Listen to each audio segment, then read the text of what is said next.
Thank you, Madam Deputy Speaker, and I thank the honourable member for Jagga for bringing this chamber's attention to this important issue of gender pay equity. In my first speech last week, Madam Deputy Speaker, I noted that the population of Kooyong boasts an above-average proportion of women, all of whom were above-average women. This means that the impacts of the gender pay gap are very keenly felt by my constituency. The gender pay gap measures the overall inequity that women experience in each industry and across the national workforce. This set of figures is obviously based on large amounts of data, but it's also emblematic of the inequities and disadvantages faced by women, which are much harder to quantify.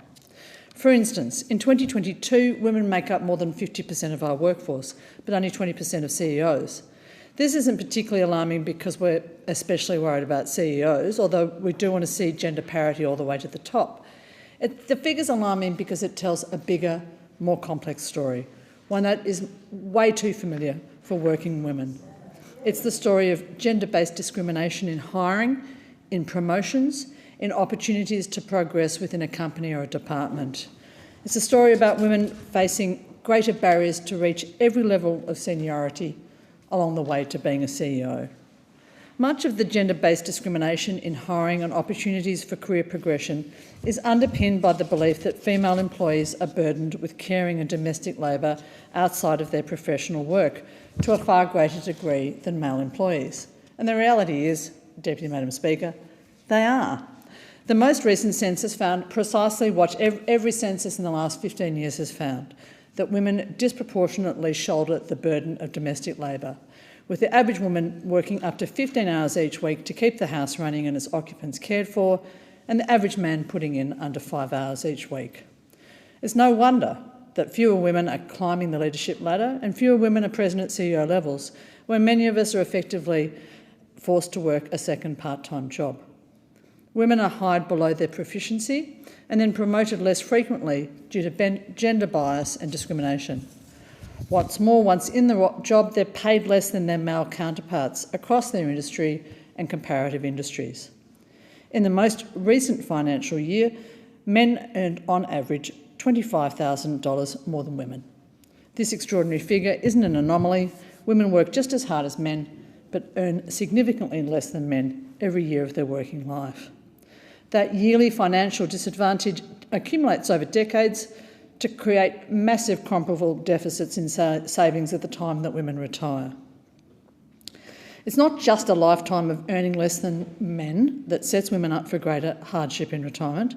Women tend to spend many years out of the paid workforce, working unpaid to raise the next generation, and during this period of their lives, their working lives, they are, of course, not paid any superannuation.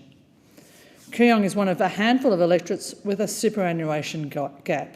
That is, the disparity held in the superannuation held by men and women of more than 33%. This means that the average retired woman in Kooyong has just 2/3 of the wealth that her male counterpart retires with, despite working just as hard for just as long. After a lifetime of earning less money, spending more time in unpaid domestic work and accruing less superannuation, it's no wonder that the largest and fastest growing group of people facing homelessness are women aged more than 50. As I campaigned to represent Kooyong here in Parliament, I was unequivocal that superannuation must be appended to maternity leave and to other care-related leave as an essential step towards pay equity for women in retirement. Furthermore, our government needs to show leadership in its promotion of equality, respect and safety for women at home, in the workplace and in the community.